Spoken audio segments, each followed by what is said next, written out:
warahmatullahi ta'ala wabarakatuh. Alhamdulillahi rabbil alamin, wassalatu wassalamu ala asyrafil anbiya'i wal mursalin sayyidina wa maulana wa ala alihi wa sahbihi ajma'in. Subhanaka la ilma lana illa ma 'allamtana innaka antal alimul hakim, wa la hawla wa la quwwata illa billahil aliyyil azim. Amma ba'd. Yang dimuliakan Tuan Imam, Marisan, Cik, Surau, ibu-ibu, ayah-ayah, ustaz-ustaz, ustazah-ustazah, muslimin muslimat yang dirahmati, yang dikasihi Allah Subhanahu wa taala sekalian. Alhamdulillah, syukur kepada Allah Subhanahu wa taala. Allah mempermudahkan urusan kita dan kita dipertemukan sekali lagi untuk kita sambung perbincangan kita dalam kitab Hadis Akhir Zaman.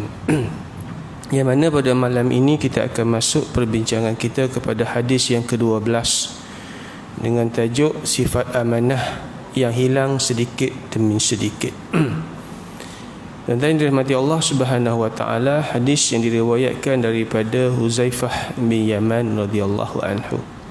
An Huzaifah bin Yaman radhiyallahu anhu qala: Haddatsana Rasulullah sallallahu alaihi wasallam hadisaini qad ra'aitu ahadahuma wa ana antazirul akhar. Haddatsana anna al-amanata nazalat fi jazri qulubir rijali summa nazala al-Qur'anu fa'alimu minal Qur'ani wa 'alimu minas sunnah summa haddatsana an rafa'il amanati faqala yanamu rajulu naumata fataqbadu al-amanatu min qalbihi fayazallu atharuha mislu al-waqti summa yanamu naumata fataqbadu al-amanata min qalbihi fayazallu atharuha mislu asaril majli kajamrin dahrajtahu ala rijlika fanafita fatarahu mubtabiran wa laysa fihi syai'un summa akhadha hasatan fadahrajaha ala rijlihi fayusbihun nasu yatabaya'una fala yakadu ahadun yu'addil amanata hatta yuqal inna fi bani fulanin rajulan aminan hatta yuqala lirrajuli ma ajladahu ma atrafahu ma a'qalahu wa ma fi qalbihi mithqalu habatin min khardalin min iman wa laqad ata alayya zamanun wa ma ubali ayyukum bay'atu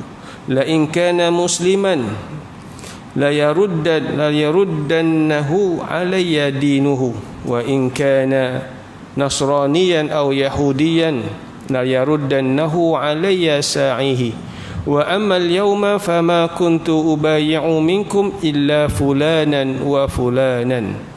Hadis muttafaqun alaih. Tuan-tuan dirahmati Allah Subhanahu wa taala, hadis yang panjang yang diceritakan oleh Huzaifah bin Yaman, diriwayatkan oleh Huzaifah bin Yaman daripada Rasulullah sallallahu alaihi wasallam. Kata Huzaifah, Rasulullah sallallahu alaihi wasallam pernah memberitahu kami dua buah hadis mengenai dua kejadian yang akan berlaku.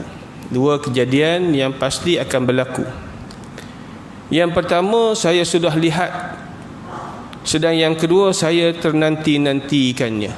Hadis yang pertama, kata Huzaifah, dah berlaku dah pada zaman Rasulullah. Saya dah nampak dah benda itu berlaku. Dan yang kedua saya ternanti-nantikan, bilakah akan berlaku yang kedua itu. Rasulullah sallallahu alaihi wasallam memberitahu bahawasanya amanah itu turun ke dalam lubuk hati orang-orang tertentu.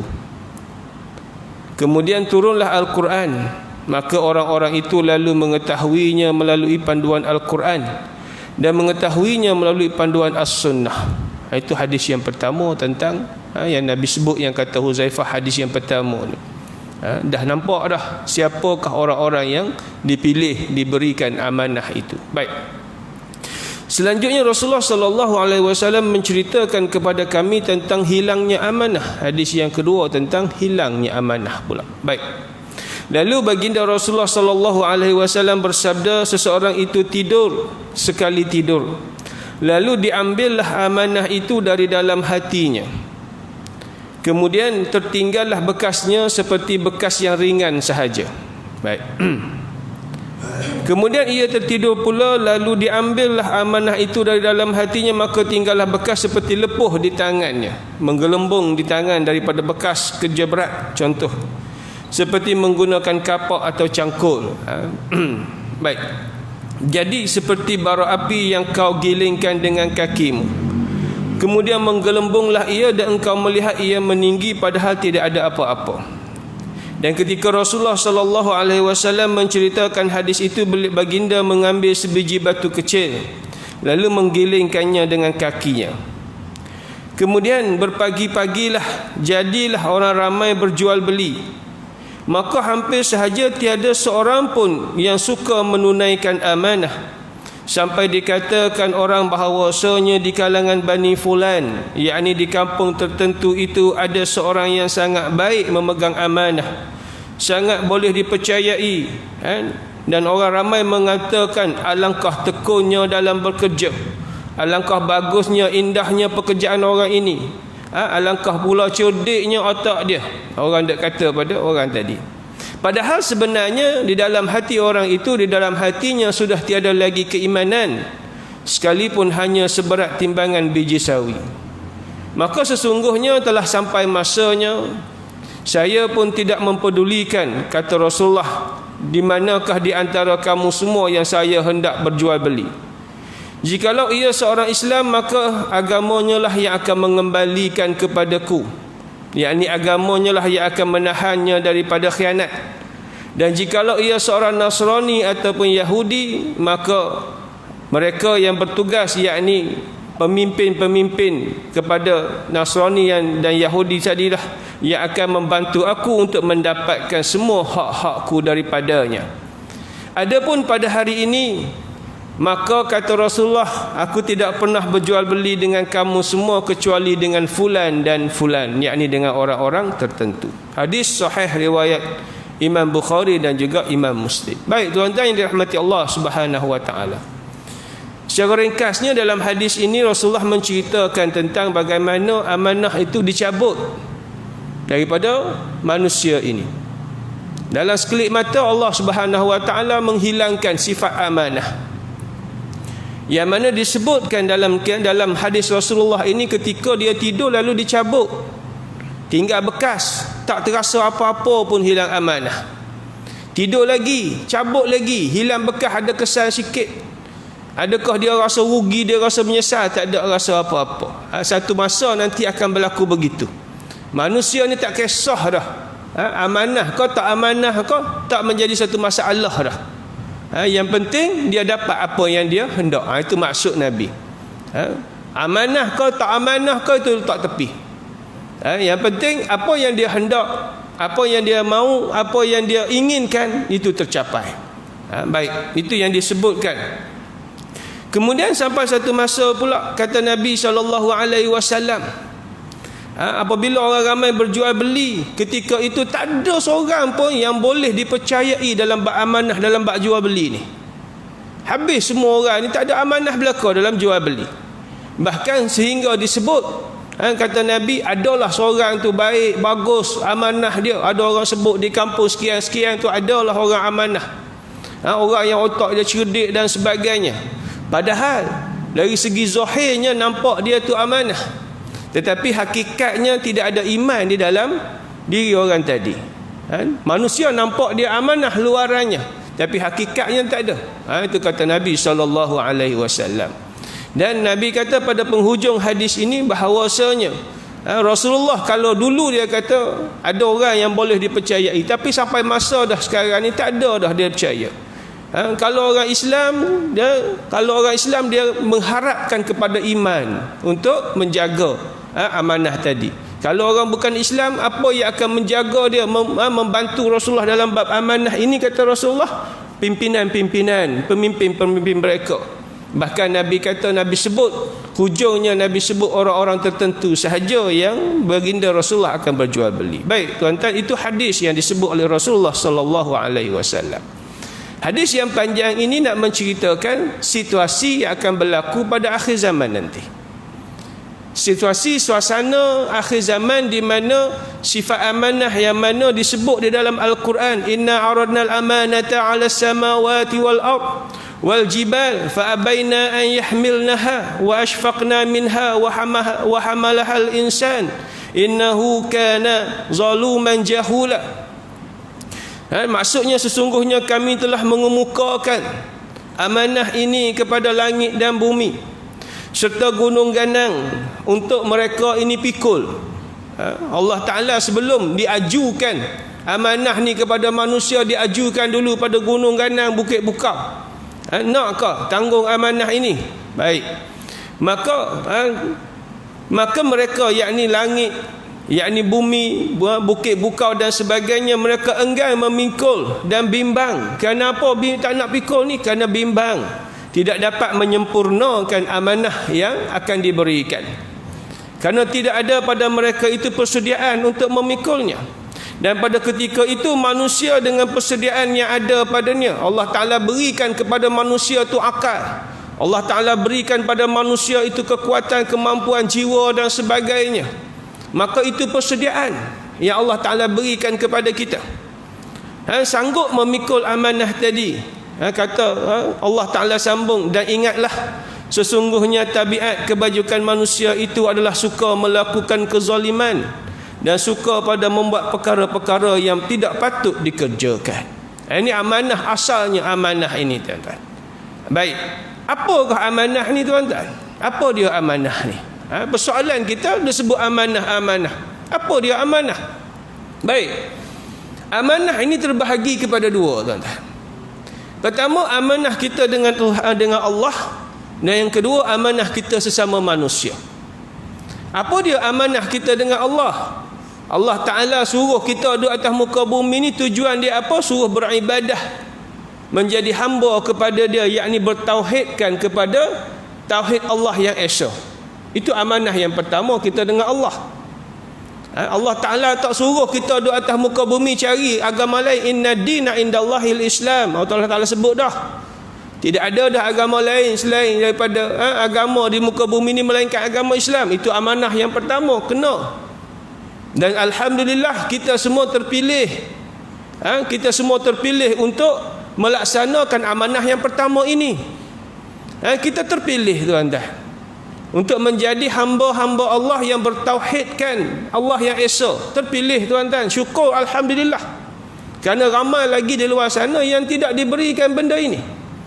Maknanya salah satu di akhirat nanti, kalau Allah Ta'ala tanya amanah kamu dengan aku, kamu laksana tak? Kita dah ada jawapan satu. Aku melaksanakan amanah satu, yakni bertauhidkan kamu. Satu dah boleh jawab dah, tuan-tuan.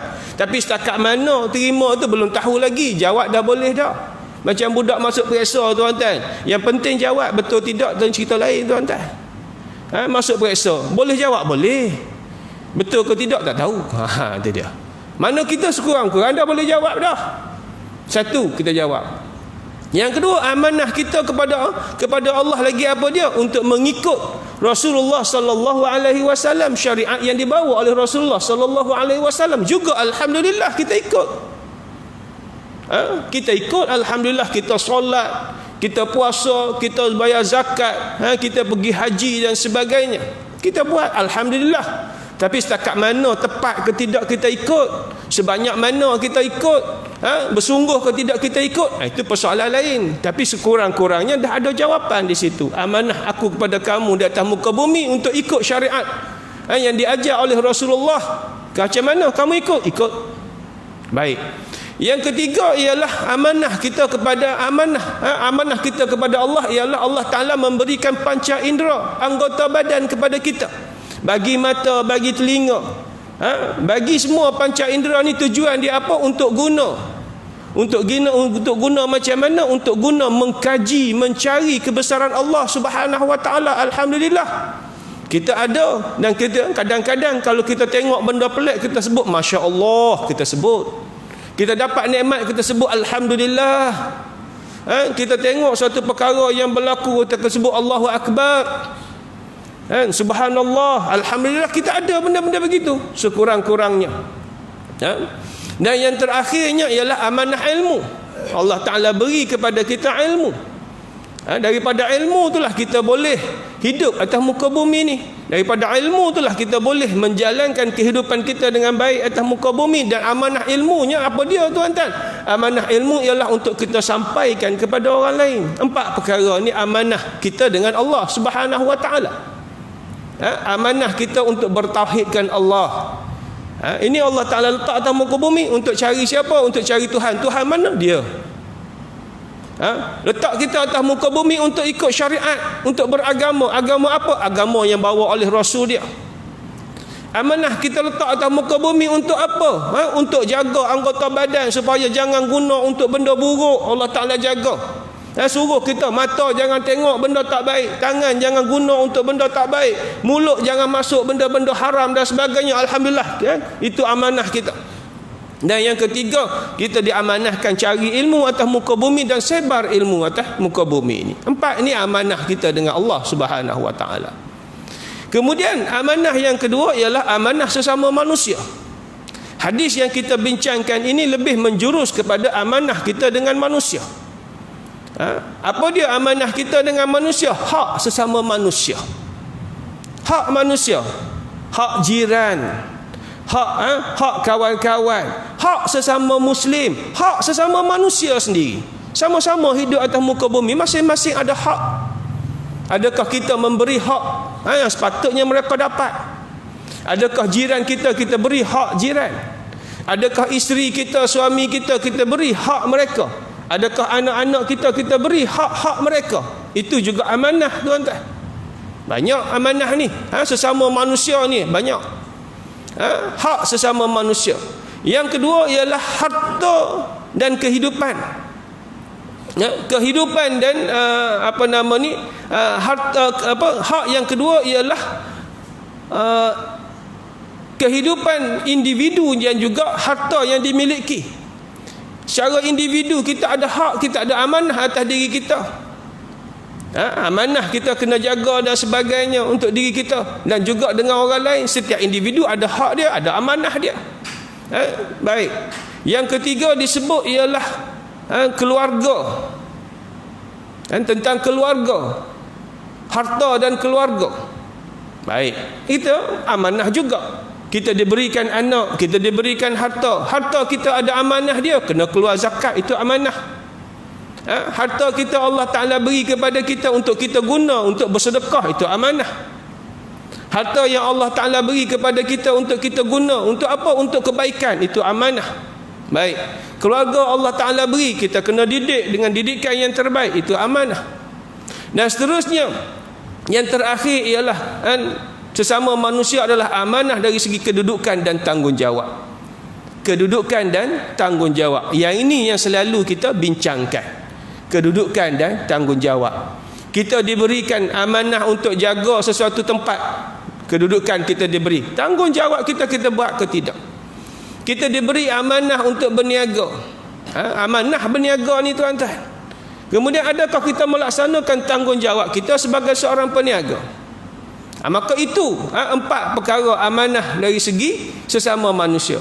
Amanah tentang hak sesama manusia, amanah tentang kehidupan individu, amanah harta dan keluarga, amanah kedudukan dan tanggungjawab. Ini adalah semua adalah berkaitan dengan amanah daripada Allah Subhanahu Wa Ta'ala kepada hamba-Nya.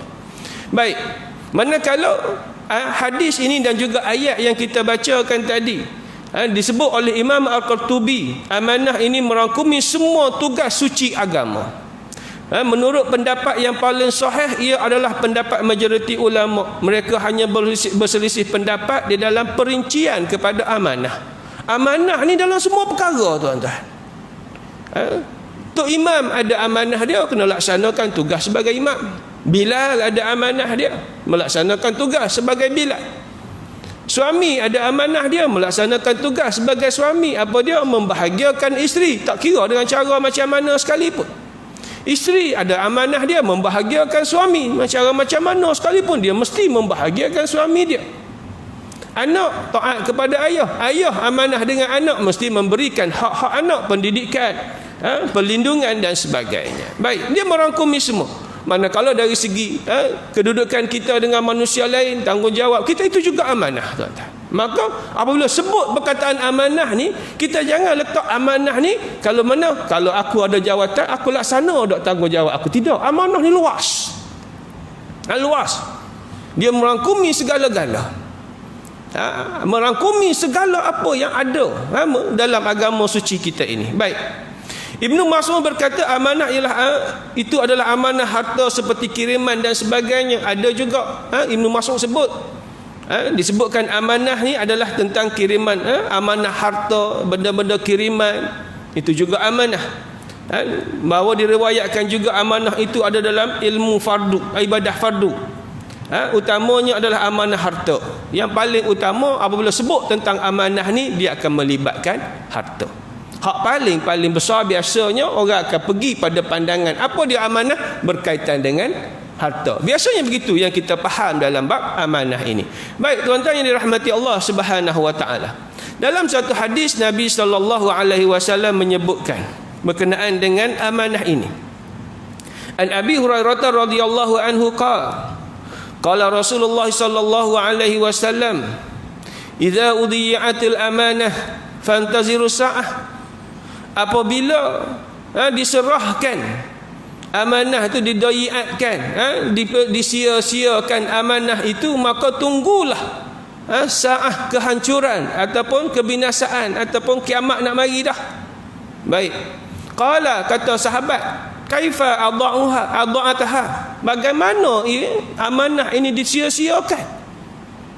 Apa yang dimaksudkan disia-siakan amanah itu? Maka kata Nabi SAW, iza asnida al-amru ila ghairi ahlihi fantazirus sa'ah. Apabila disandarkan, apabila diserahkan sesuatu urusan kepada bukan ahlinya, orang hak tak mahir dalam bab itu diserahkan urusan, fantazirus sa'ah, maka tunggulah berlakunya kehancuran tersebut. Itu yang disebut tentang tandanya berlakunya akhir zaman ini. Apabila kita perhatikan banyak urusan-urusan yang sepatutnya orang lain yang ambil, yang jaga, yang buat, ada lagi yang lebih berkelayakan untuk mengurus urusan tersebut, tiba-tiba diberikan urusan tersebut kepada orang yang tak layak. Maka kata Nabi SAW, tunggulah, marilah, dia akan sampailah waktunya, akan berlakunya hari kiamat. Fantazirus sa'ah, tunggulah kamu, tak lama dah tu. Jadi kerana itu kita sebagai umat Nabi Muhammad sallallahu alaihi wasallam, apabila kita belajar benda sebegini, yang pertamanya kita faham kita kena ada sifat amanah. Ayat Quran sebut Allah Ta'ala dah serah kepada langit bumi tak mahu, tapi manusia mahu. Maka apabila manusia kita termasuk dalam golongan manusia tadi, maka ketika itu kita mesti ajar diri kita, didik diri kita, jaga diri kita supaya tidak menyalahgunakan amanah itu. Yang pertama, untuk diri kita sendiri. Baik, yang kedua ialah ketika mana kita nak menyerahkan tugasan kepada seseorang, maka carilah orang yang memang betul-betul layak untuk pegang tugasan tersebut. Kerana apa? Dia melibatkan amanah. Ambil contoh mudah, tuan-tuan. Ketika mana datang seseorang nak pinang anak perempuan kita.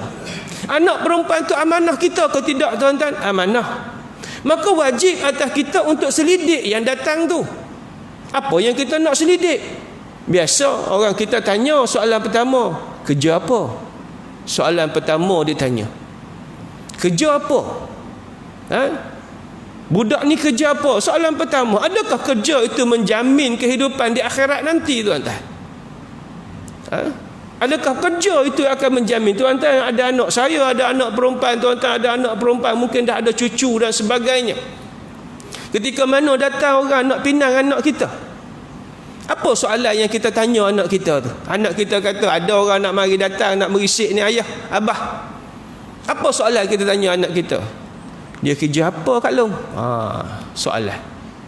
Kerja apa? Asal orang mana? Soalan kita. Asal orang mana? Itu biasa soalan kita. Mungkin kita kena ubah dah soalan lepas pada ni. Alung rasa dia boleh bawa Alung selamat dunia akhirat? Tu soalan, tuan-tuan. Ngiling kepala anak perempuan kita, tuan-tuan. Soalan. Alung kata ada orang datang nak merisik ni, bah. Abah nak tanya ni, kan, agak-agak alun rasa dia boleh bawa alun ke syurga ke? Sudah tuan-tuan. Barulah anak kita tak berapa nak kahwin anak kita, tuan-tuan. Takut. Baik, maknanya kan, supaya kita memberikan amanah, melaksanakan amanah ini supaya apa? Kalau kita lepas anak kita kepada orang lain, kita melepaskan amanah ni kepada amanah kita ni kepada orang yang juga boleh melaksanakan amanah. Sebab tu saya sebut tadi, kan, kita jaga amanah yang telah diberikan kepada kita. Dalam masa yang sama kita kena juga menjaga hak orang yang kita nak lepas, atas sama ada harta, manusia dan sebagainya kepada orang lain. Kita kena tengok orang itu juga mampu ke tidak melaksanakan amanah. Baik tuan-tuan. Sama juga tuan-tuan. Dalam nak memilih pimpinan ke, nak memilih surau ni tuan-tuan. Ambil contoh surau ni tuan-tuan. Dalam nak memilih orang yang mentadbir surau dan sebagainya, mentadbir persatuan penduduk dan sebagainya, siapa yang kita nak pilih? Kalau pilih dia datuk, tak kena tuan-tuan. Datuk tak menjamin selamat tuan-tuan. Tak jamin. Pilih dia ni selalu nampak datang surau, kan? Baik tuan-tuan, ada jaminan ke? Satunya ciri-ciri dah ada dah. Baik, maka kita kena selidik orang ni mampu ke tidak nak melaksanakan. Dan seterusnya tuan-tuan, yang ketiga ialah apabila kita pula diberi amanah. Apabila kita diberi amanah, jadi amanah yang kita dah ada, kita kena jaga amanah tu. Kemudian kita nak serah pada orang, kita tengok orang yang nak terima amanah ni, kan, sesuai ke tidak, mampu ke tidak. Dan soalan yang ketiga, perkara yang ketiga dalam bab amanah ni, apabila kita pula diserahkan amanah, kita yang diserahkan amanah, adakah ketika itu kita kena tolak amanah tersebut? Tak mampu ni, tak boleh ni, saya tak boleh begitu begini. Baik tuan-tuan. Tidak, bukan begitu tuan-tuan. Apabila orang serah kepada kita, kita tanya balik, betul ke? Awak yakin ke saya mampu dan sebagainya? Saya sendiri tak berapa yakin. Kamu semua nak serah pada saya, kamu yakin ke? Dan kata orang ramai-ramai ni, saya yakin kamu mampu. Baik tuan-tuan. Ketika itu tuan-tuan, maka kita minta bantuan. Sebagaimana yang berlaku, contoh yang diberikan ditunjuk oleh siapa? Sayyidina Abu Bakar As-Siddiq ketika mana dilantik menjadi khalifah. Kata dia apa? Secara ringkas antara kata-kata dia, kalau aku salah, betulkan aku. Selepas dia dilantik jadi khalifah ni tugas besar tuan-tuan. Kalau aku salah, perbetulkan aku. Maka ketika mana kita diberikan amanah kepada orang lain menyerahkan amanah kepada kita, kita terima amanah tersebut. Dalam masa yang sama, jangan pula mentang-mentang kita dah terima amanah ni, orang lain tak boleh tegur kita. Tidak. Kita kena ada sifat terbuka. Kalau silap, tegur. Kena terima teguran tersebut. Ini kaedah-kaedah yang mana secara ringkas tuan-tuan, secara ringkas yang boleh kita ambil daripada kitab ataupun perkara amanah yang telah kita bincangkan ini tuan-tuan. Baik, kita sambung sikit lagi tuan-tuan. Ibnu Umar radhiyallahu anhuma berkata, yang pertama Allah Subhanahu wa taala ciptakan daripada manusia adalah kelaminnya. Itu kata Ibnu Umar. Selanjutnya kata Ibnu Umar lagi, ia adalah amanah yang dititipkan kepada kamu. Jadi janganlah kamu menggunakannya kecuali dengan kebenaran. Jika kamu menjaganya, bererti kamu telah menjaga diri kamu sendiri. Amanah ni tuan-tuan, sebab saya sebut tadi, amanah melibatkan segalanya. Kata Ibnu Umar, perkara pertama diciptakan pada manusia ini apa dia? Iaitu alat sulit dia, kelamin dia. Kata Ibnu Umar, ini pendapat Ibnu Umar. Maka kata dia, kalau kamu jaga kelamin kamu, alat kelamin kamu tak guna pada tempat yang benar, maka kamu dapat jaga guna betul-betul pada tempat yang benar, maka kamu telah menjaga diri kamu, menyelamatkan diri kamu. Menjaga itu pun amanah juga. Sampai ke situ bab amanah tuan-tuan. Pembincangan tentang amanah sampai ke situ tuan-tuan. Tak salah guna, situ pun tak guna. Tak salah. Tidak kata benda tu tak ada, ini kejadian manusia, biasalah manusia ada alat kelamin. Tak, itu pun amanah tuan-tuan. Sampai ke situ nak kena jaga. Baik tuan-tuan. Maka dengan ini kata Imam Al-Ghazali, kelamin, telinga, mata, lidah, perut, tangan dan kaki adalah amanah. Tidak ada keimanan bagi orang yang tidak menunaikan amanah. Kata Hasan Al-Basri menyebutkan amanah itu ditawarkan kepada langit, bumi dan gunung ganang. Semua itu dan segala isinya bergetar. Lantas Allah berfirman, jika engkau berbuat baik, aku akan memberikan pahala kepadamu. Akan tetapi jika engkau jahat, aku akan mengazabmu. Pada peringkat hak di ayat tadi sebut tadi. Langit, bumi dan gunung mengatakan tidak, tak mahu belaka, tuan-tuan. Walaupun dijanjikan dengan ganjaran, pahala dan sebagainya, tak mahu belaka. Baik. Tetapi manusia apabila sebut ada ganjaran pada bab amanah ni, maka kita mahu. Baik tuan-tuan, besar tak ganjaran dia, pahala dia syurga tuan-tuan, orang yang menjaga amanah. Tetapi kalau kita mengsia-siakan amanah, neraka. Tu je tuan-tuan. Amanah kita dengan Allah 4 perkara tadi kita tak jaga, maka neraka tempat kita. Amanah kita dengan manusia yang saya sebut 4 tadi, maka neraka tempat kita.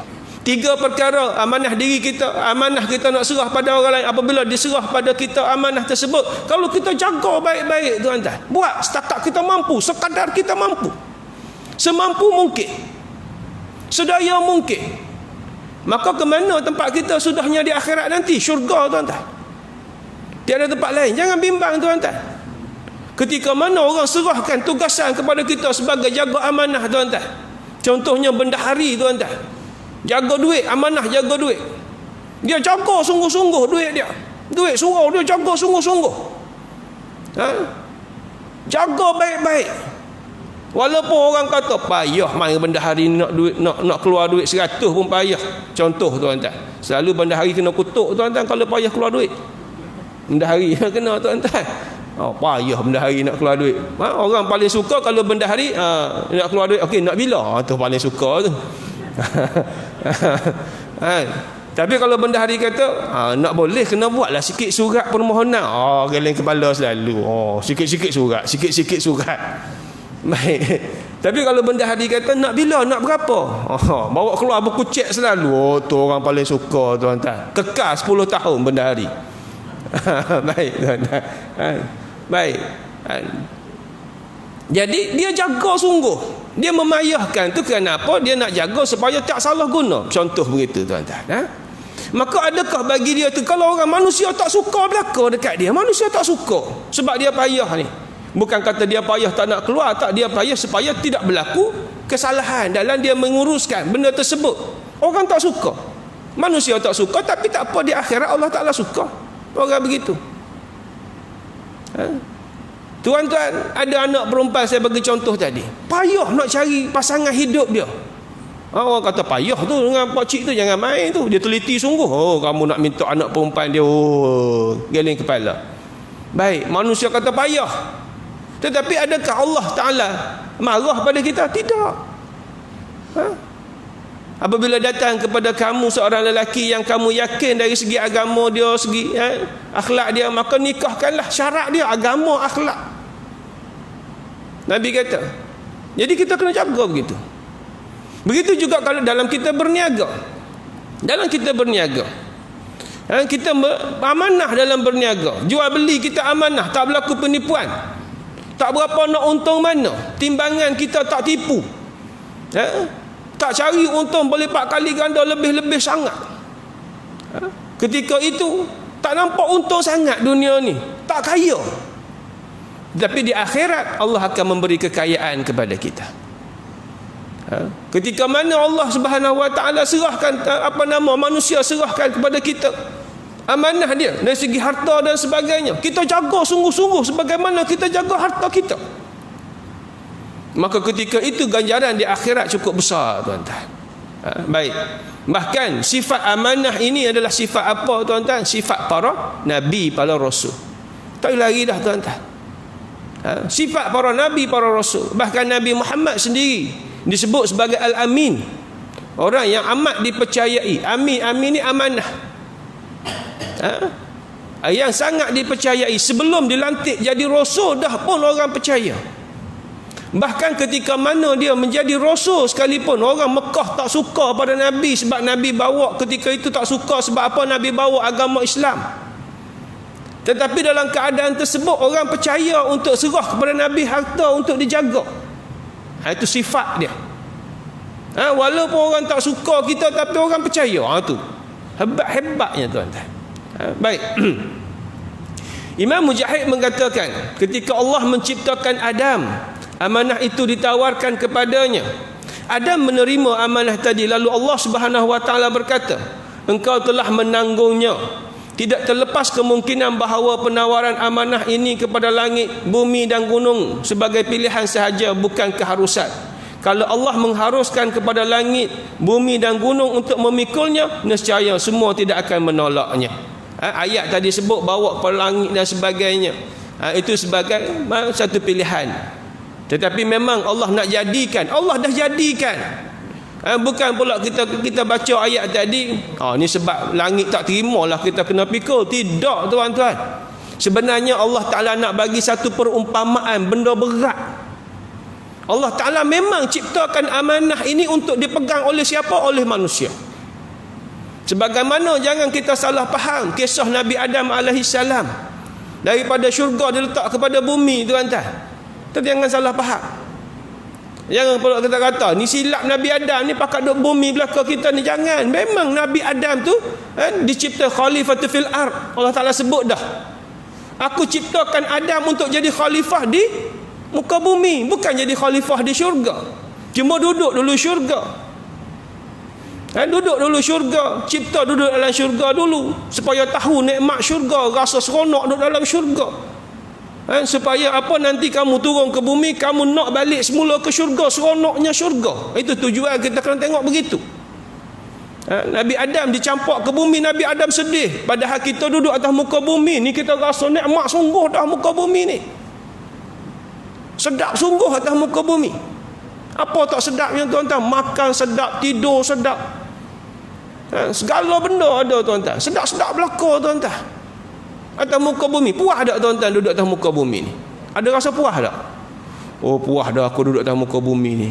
Nak pergi cari dunia lain, nak cari planet lain lah. Tak ada tuan-tuan. Tuan-tuan duduk atas muka bumi ni tuan-tuan. Sini je orang semenyih ni tuan-tuan. Sentiasa ada benda baru di semenyih ni tuan-tuan. Sentiasa ada benda baru. Tuan-tuan takjub sikit, kena rasa takjub tuan-tuan. Ada benda baru. Dulu tak ada highway tuan-tuan, dah ada highway.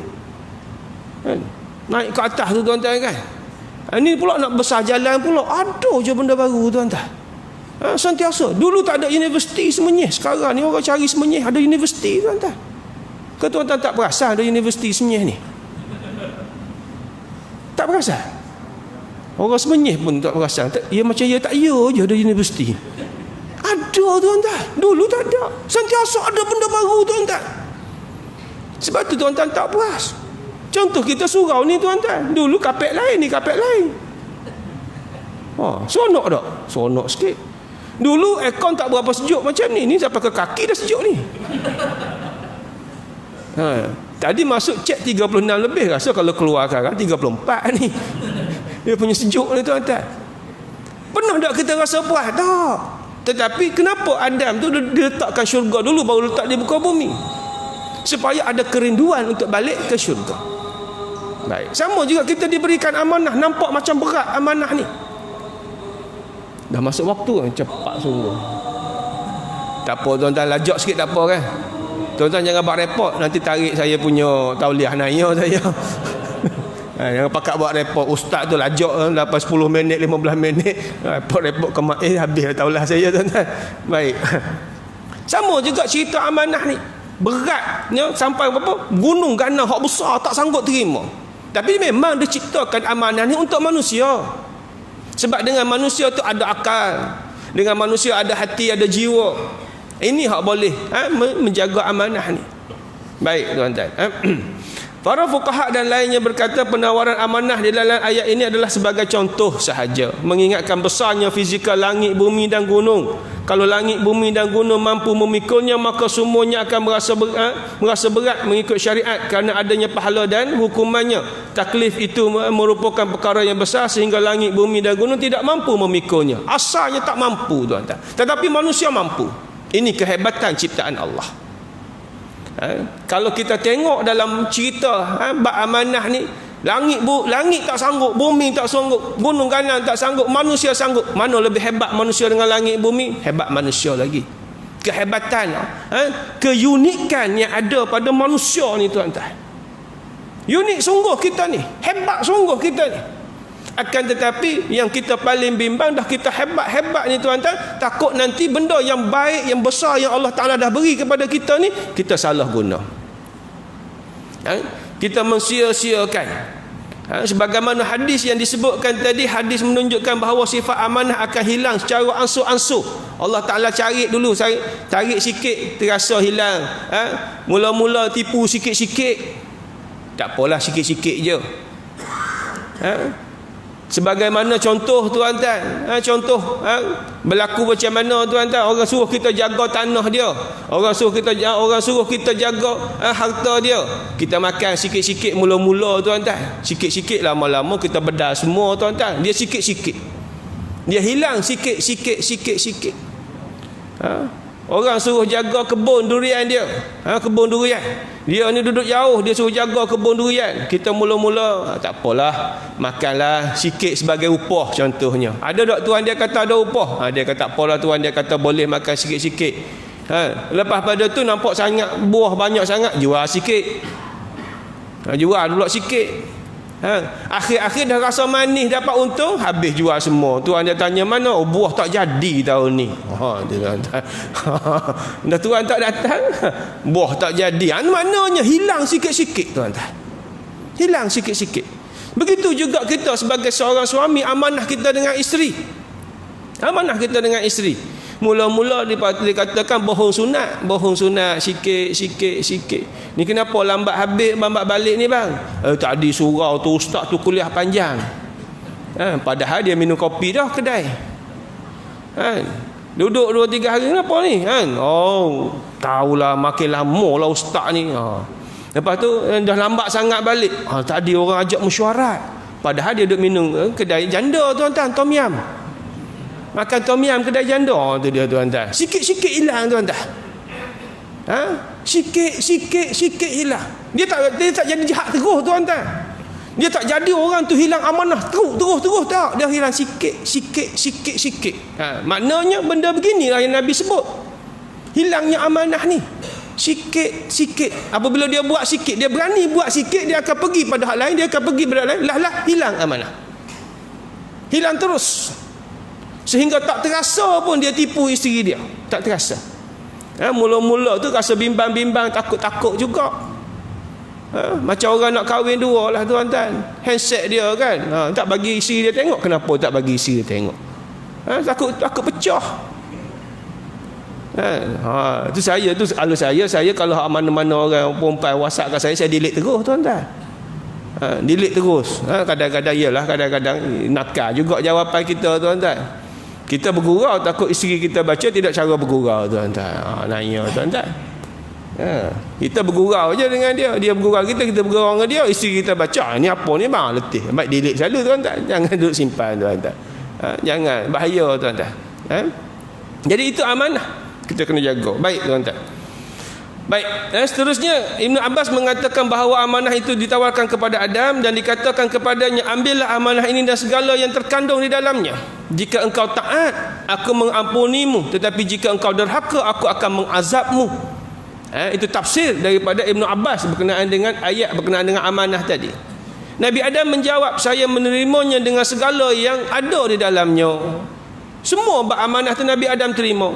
Jadi apabila Nabi Adam terima, maka kita sebagai cucu cicit Nabi Adam ni, maka kena terima juga amanah ni. Dan kena ingat, ketika mana Allah Ta'ala berikan amanah tersebut, Allah Ta'ala sebut dah, kalau kamu buat baik, kamu taat, kamu ikut, maka ada pahala bagi kamu. Ada pahala. Orang yang dapat pegang jawatan tuan-tuan, orang yang diberikan amanah, orang yang diberikan jawatan tuan-tuan, dapat pahala, dapat tuan-tuan, jangan bimbang. Dapat. Walaupun pening kepala sikit nak buat, tak apa, dapat pahala tuan-tuan. Di akhirat nanti Allah Ta'ala tanya, kamu ketika jadi pengerusi surau dulu, hari ni kamu buat gini, okey, ada pahala bonus. Alhamdulillah tuan-tuan. Nak harap ke sembahyang, mungkin kita sama dengan orang lain, tapi sekurang-kurang ada bonus. Sebab apa? Jadi imam. Bonus imam tuan-tuan. Bonus pengurusi surau yang melakukan tugas dengan baik, amanah. Oh, alhamdulillah tuan-tuan. Nanti pemilihan akan datang ni pakat jadi pengurusi belakang. Nak bonus tuan-tuan. Pakat jadi siap belakang kan. Berebut nak jadi siap. Bukan berebut nak jadi jawatan tu tuan-tuan. Berebut nak pahala tuan-tuan. Berebut nak pahala. Kita kena berebut nak pahala. Sebab dalam pelaksanaan amanah tu ada pahala tuan-tuan. Dan yang paling kita bimbang dalam pemberian amanah tu ada dunianya. Tak paling kita bimbang. Ada dunianya. Hak kita takut tak boleh nak kontrol hak dunia tu kita takut. Tak mampu nak kontrol tarikan dunia. Sebab tu saya sebut tadi tuan-tuan, atas dunia tak pernah rasa puas. Puan-puan tuan-tuan tak pernah rasa puas. Tuan-tuan tak pernah rasa dunia ni tak ada benda sedap lah. Tak ada tuan-tuan. Sentiasa ada hak sedap atas muka bumi ni tuan-tuan. Ini kehebatan Allah ciptakan. Baik. Amanah ini berkaitan dengan keimanan, kata Imam Ghazali. Barang siapa yang menjaga amanah Allah, Allah menjaga iman dia. Nabi Muhammad SAW menyebutkan tidak ada keimanan bagi orang yang tidak menunaikan amanah. Tidak ada agama bagi orang yang tidak memenuhi janjinya. Tidak ada keimanan bagi orang yang tidak menunaikan amanah. Tak kiralah dalam bentuk apa sekalipun. Tuan-tuan tak laksana tuan-tuan amanah yang telah diberikan kepada tuan-tuan, maka tuan-tuan tak ada iman. Orang beri tanggungjawab pada tuan-tuan. Orang beri suruh tuan-tuan jaga harta dia. Orang beri apa Allah Ta'ala beri tuan-tuan sebagai peniaga dan sebagainya. Tuan-tuan tak berlaku amanah di situ. Tuan-tuan berlaku penipuan dalam urusan harian tuan-tuan. Maka walaupun benda itu menguntungkan dunia, tetapi tuan-tuan dianggap sebagai orang tak ada iman. Amanah dengan iman dia berjalan sekali.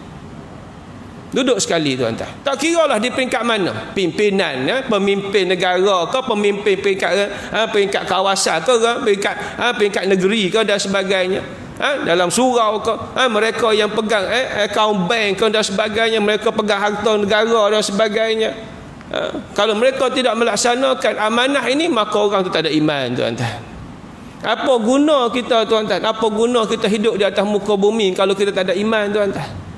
Sebab tadi awal-awal lagi saya sebut tuan-tuan, amanah kita dengan Allah, apa dia? Ialah tentang tauhid, tentang iman.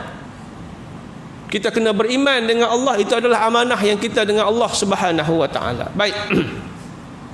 Rasulullah SAW bersabda lagi, pada orang mukmin ditabiatkan setiap akhlak kecuali pengkhianatan dan pembohongan.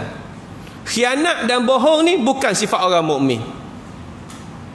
Semua sifat-sifat lain ditabiatkan setiap akhlak yang baik pada setiap orang mukmin.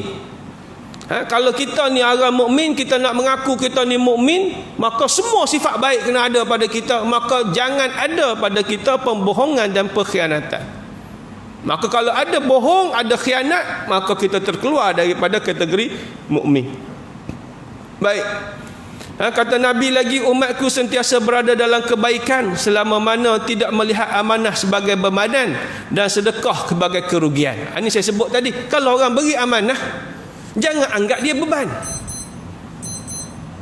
Kata Nabi, umatku sentiasa dalam kebaikan selama mana dia tidak melihat amanah itu sebagai bebanan. Jangan anggap amanah ni beban. Payahnya dapat tanggungjawab ni, dapat kerja ni. Dah, jangan. Amanah ini Allah Ta'ala beri kepada kita kerana pilihan Allah nak beri kepada kita. Jangan kita kejar. Tapi kalau dia mari, jangan kita tinggal. Kejar jangan. Kalau dia datang kepada kita, jangan tinggal. Maka kata Nabi, kalau mereka ni melaksanakan, pegang amanah, dia melihat amanah tu bukan sebagai beban, maka dia berada dalam kebaikan. Dan juga dia tidak melihat sedekah sebagai kerugian. Oh, rugi sedekah hari ni, duit ada sikit dah sedekah pula, habis modal. Kalau melihat sedekah sebagai kerugian, maka kita tidak akan berada dalam kebaikan. Baik. Tuan-tuan yang dirahmati Allah Subhanahu wa taala. Akhir sekali tuan-tuan, dalam sahih Imam disebut dalam Sahihain, Imam Bukhari dan juga Imam Muslim, hadis yang berbunyi yang bermaksud tanda-tanda orang munafik itu ada 3. Hak ni tuan-tuan selalu dengar. Pertama ialah jika dia berkata dia dusta. Jika dia berjanji, dia ingkar. Dan yang ketiga, jika diberi amanah, dia khianat. Dan saya ulang balik apa yang disebut dalam hadis yang disebut tadi. Habis sebut iza dayatul amanah fantazirus sa'ah. Apabila disia-siakan amanah itu, maka tunggulah berlakunya hari kiamat ataupun berlakunya kerosakan, kehancuran dan sebagainya. Maka tuan-tuan, antara tanda kepada kita ni berada pada akhir zaman, kalau kita tengok ramai orang, ramai manusia yang diberikan amanah pada mereka, kita tengok banyak berlaku penyelewengan, pengkhianatan pada amanah tersebut, maka tuan-tuan kena istighfar banyak-banyak, kena bersedia banyak-banyak dengan bekalan, kerana kita sudah ada tanda-tanda bahawa kita sudah menghampiri akhir zaman. Kalau kita nampak benda-benda sebegitu, dah berlaku, kalau tuan-tuan tengok, ada berlaku begini, ada berlaku begini, penipuan di sana, pecah amanah situ, pecah amanah sini, berlaku pecah amanah, berlaku pecah amanah situ, pecah amanah sini, pecah amanah, banyak sangat kes pecah amanah sana sini, maka tuan-tuan, kata Nabi, itu antara tanda-tanda akan berlakunya hari kiamat. Wallahu alam tuan-tuan, mudah-mudahan yang baik itu datang daripada Allah. Yang lemah, yang kurang datang daripada kelemahan dan kekurangan diri saya. Mohon maaf atas kesilapan tutur kata. Segala yang baik itu mudah-mudahan memberi manfaat kepada kita semua. Wallahu alam. Tertangguh dengan tasbih kafarah dan suratul Asr. Subhanakallahumma wa bihamdika asyhadu an la ilaha illa anta astaghfiruka wa atubu ilaik. Bismillahirrahmanirrahim. Al-'asr innal insana lafi khusr illa allazina amanu wa 'amilus solihat wa tawasaw bil haqqi wa tawasaw bis. A'udzu billahi minasyaitonir rajim. Bismillahirrahmanirrahim. Alhamdulillahirabbil alamin wassalatu wassalamu ala asyrafil anbiya'i wal mursalin sayyidina Muhammadin wa ala alihi wa sahbihi ajma'in. Allahumma inna nas'aluka 'ilman nafi'ah wa qalban khashi'an wa rizqan halalan tayyiban wasi'ah. Rabbana atina fid dunya hasanah wa fil akhirati hasanah wa qina azabannar. Walhamdulillahirabbil alamin. Taqabbalallahu minkum.